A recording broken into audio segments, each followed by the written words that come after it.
Hello everyone, welcome back to Valley of the Mist Quilt Guild Block of the Month. I'm Adriane Ritter. And I'm Shelley McNeely.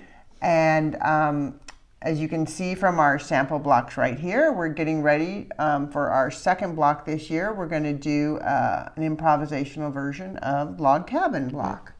One thing I want to point out before we get started, that there are written instructions that accompany this video, and they're in the notes on the video. There is a link that will link you to those instructions on the Valley of the Mist website. You don't have to be a member. They're open to everybody, right. So please get the instructions, and hopefully that helps you out too. Oh yeah, Shelley and I just got back from Road to California. Right. Great quilt show. I don't know if you guys have ever been able to go, but we're very lucky that it's kind of in our backyard up in Ontario, California. So we went up there on Thursday, looked at a lot of beautiful quilts. We were white gloving. Yeah, we spent the whole day there. Spent a fair amount of money. You know, we do support the vendors. Anyway, but it does make me say, I want to remind you all, you should be getting your own quilts ready. If you're a guild member, for our quilt show in October, hopefully you'll have one to display in Old Town Temecula. Right. And if you're not a guild member, then hopefully you'll come in and look at our beautiful quilts on display. Right. It's outside. It's really nice. Yeah. So here we go. So if you've ever made a traditional log cabin, I think you'll be aware that the traditional pattern, you have this center piece, which I think a lot of times is red. I think sometimes people do it with black. Anyway, they do there's a set like supposed to be the heart of the house, and then the logs are dark on one side and light on the other, and that's how I did my block. But we're not being that restrictive now. Nope. You can do whatever you want. You do have to have the focus fabric in the center-ish. I mean, you can see Shelley's is very wonky. It starts in the center, but it doesn't have to end in the center. It migrated a little bit. And she even decided to add an additional small strip of the focus fabric. I just wouldn't add too much. Right. It can kind of be overpowering, and you might run out of fabric. But she just added a little bit. And then you're going to build from there. And so Shelley, I'm going to move these over out of the way, and Shelley's going to talk about the fabric that we need to start with. Okay. The first, one thing, save your scraps this year, because we definitely are using little pieces, and this is a good example. Right. Unfortunately, it's only our second block. We don't have a lot of scraps. Right. But this is what I'm going to start with. It's a piece of the focus fabric that's not square, and the sides are straight, but they're not parallel necessarily. Okay, and I have some scraps of white, and the other pieces need to be, and this piece needs to be less than 3 inches square. But not really, square is not probably the ideal way to start. Otherwise, you're not going to, I mean, improvisational still means whatever you have, but if you're trying to not be square, don't start with one that is square. The more wonky you start, the more wonky it'll look. It'll stay that way better. And so I already have a bunch of strips of my whites that I'm going to be starting with. They need to be between 1 and 3 inches wide. All the pieces that you're adding on should be 1 to 3 inches wide. And this is the coordinating fabric I'm going to be using. But remember, your coordinating fabric can be any color from the focus fabric. It doesn't... Right. I mean, it's just coincidence that Shelley and I are both using a blue, but it doesn't have to be blue. And then this is the gray I'm going to be using, and I only started out with only one piece to start with. And as of right now, I haven't even planned where I'm going except for my first piece. So I'm going to lay these next to each other, and my advice is to have a piece that's a little bit bigger just that you're going to be adding on, so that when you cut your sides, eventually you'll have plenty of fabric to cut with. So I think I think because when you lay them together, sometimes when you open it out, then they aren't matched how you think, and you have to cut off a top. So so in the written instructions, I did say to line up the top and the right side. But if you have an edge that's angled on your piece, just check it. And see that you're not going to have to cut off that angle. So we're gonna go and sew these two together, and then maybe that'll be clear in the next come step. back and kind of show you what we need to do. Okay, so we're gonna sew, put these right sides together and sew along one edge. All right. All right, just commenting on how much I talk too much. Anyway, all right, so we're back. Shelly has sewn these two pieces together. Right. And now, and so here is our 1/4" seam and she's already pressed it. Right. I'm not sure if I mentioned this, pressed to the new fabric. Right. So that would be this one that she added. Right. And then what do we do next? So next we turn it. I'm going to do clockwise. You can do clockwise or counterclockwise, but every time the same. And now we have to trim. This is the side I'm going to sew on. So now I have to trim that. So that you just want a straight edge. It doesn't have to be, it can be slanted. It just has to be. But see how I actually sewed this kind of in the middle? And because I did that, I have enough room to go all the way across here. So if I had sewed it up at this corner, I wouldn't have been able to. So you have to be careful.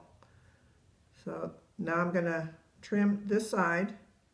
And then let's leave that on there. So this is, so we're going to skip a step. So this is where she's going to trim it, and she's going to add, now she's decided she's going to add white fabric next. Right. So this will be on here, and also flip this over and sew. And sew that seam. Okay, so we're going to sew that and come back. But first, so when we leave here, we're going to trim this edge and then add that right on top, right sides together. So a 1/4" seam and press it to, in this case, we aren't going to press to the white. We're going to press to the old fabric. But generally you press to what the new fabric you add, but unless it's the white. Okay? So we'll be right back. All right, so we're back. And as you can see, Shelly's added this white piece. Right. And you can tell from down here that we have pressed to the colored, not to the white fabric. Right. And so what are we going to do next? Now we're going to turn it on mine clockwise. Again, keep in the same direction. Right. And then I'm going to sew on this side. So that means I have to trim this. So trim that off. And you know what? And she's going to do that, but you know what? You can trim it however, you know. Oh, that's true. You know, you can trim. You know, just make sure you have a straight line. So and make sure you have allowing for your seam allowance, so you haven't cut your piece of fabric too small. Other than that. Yeah. So she's going to trim this and going to add on a gray piece. Because we do have to keep changing the fabrics as we go around. Yeah. If you're doing it with the traditional log cabin look, you actually end up doing 2 whites and then a coordinating fabric with a focus fabric and a gray, and then 2 whites again. But the way Shelly's doing it, where it's not, it's just totally whatever color she wants next. She can do whatever color she wants next. Why did you decide 2? Doesn't it more depend upon how wide your fabric is? No, because if you're doing a traditional log cabin look, I see there are 2 whites next to each other. Okay, next to each other. Yeah, right. because there's 2 of the darker colors. I see what you're saying. So, okay. So we're going to trim that. Right. We're going to sew it, and we will be right back. Okay, we're back. Yes. I did have to remind Shelly to take her glasses off again. Anyway, so we're back. We've added the other strip. We've added this strip of gray. So now what do you do, Shelly? Okay, we're going to turn it clockwise again. Okay. So now we're going to trim this off. And we're going to add you know what? I haven't even thought yet. She doesn't even know which, but we've got, as you can see, we have different widths of blue. We have different widths of gray. Right. We have a fat white one. I know. That one just rolled on down. She can even throw in a piece of focus fabric if she wants. And I probably will at some point. I have some other weird white ones, which, of course, this is backwards, that I can cut strips off of this. You know, that's why we're saying keep your scraps.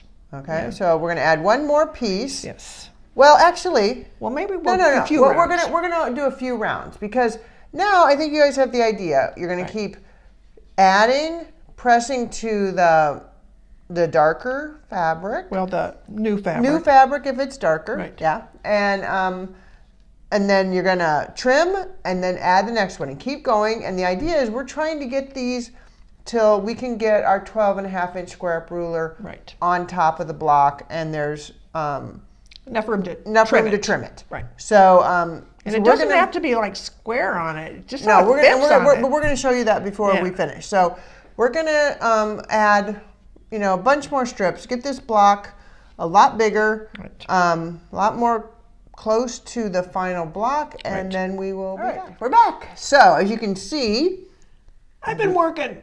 I've made Shelly do a lot of sewing in person. But, I was talking, so it wasn't even mixed. So, all right, here we are. We're back. We've got the block a lot bigger. This was the last strip she added. Right. And we want to show you, here's the 12-inch square up ruler. So you can see there's enough on either side, but we aren't tall enough quite yet. So you're going to keep adding, and remember, you're still, whichever way you decide to turn that block, you keep turning it that direction. So Shelly needs to add one more strip, and so she's going to turn it. Turn it. And what color are you going to add? I'm thinking about adding some more blue because I don't have any more of my coordinating fabric on here, so I want more of that on here. Okay, so that's what she's going to add on. We're going to sew that piece, come back, and then we are going to show you the options you have on the final look of your block, which you use the square up ruler to make that final adjustment. Right. All right, we'll be right back. All right, we are almost done. Really? Now, this was when I was writing up the instructions, was one of the hardest things to try to explain in the instructions. So Shelly is going to show you with the ruler. Okay. So our block is plenty big. It's 12.5 inches long, at least on each of the sides. Mm-hmm. But you have options on how you place that ruler to decide, as long as there's fabric under all of it, okay, you're good. You can turn it. You can get it however you like the look. But you have to be careful. Like not here. That's not good. Yeah, this is too small. Otherwise, I mean, you could, but when you trim that, and it's going to be attached to other blocks, right? You're going to have a quarter. You want more than a quarter of an inch of fabric there, or it's going to disappear. Right. So you have to watch all the edges to make sure you have. I mean, you're right. As long as it's 12.5 inches square, it's big enough. But it's going to lose how it looks if you don't watch. Which is, not. It's still doable. Right. But, yeah. It is. Yeah. But if you wanted to have the look of the colors, how you've placed them, you've got to leave enough of each color, more than a quarter of an inch, or it will go away when you sew it to the next. Yeah, probably a half inch best, but yeah. But so hopefully that's clear. So we are going to, Shelly's going to do her final trim. We're going to come back, and that will be the end of the block. All right, we'll see you back in just a second. All right, so we're back. We have the final cut done. Yes. All right, Shelly, what do we do at the end? We take the 12-inch square up, we lay it over. How does it look? Perfect. Of course. It's like we know how to cut. Okay, so there is our final block. And Shelly, move that one over a little bit. Okay. Let's show them, it looks different from the other ones we had. Let's refresh their memories. Any way you do it, they're all okay, just as long as it's a basic log cabin and it's 12.5 inch square. And the focus fabric in this, what started at the beginning. So. Right. Yeah. So, Valley of the Mist Quilt Guild members, your blocks for these are due at the March meeting if you are doing one for the drawing. Right. If you're not doing the drawing, then have at it. Do them all year long. Make 20 of them. Make a beautiful quilt. Really? Yeah. And we want to see it. Yeah. All right. So see you next month.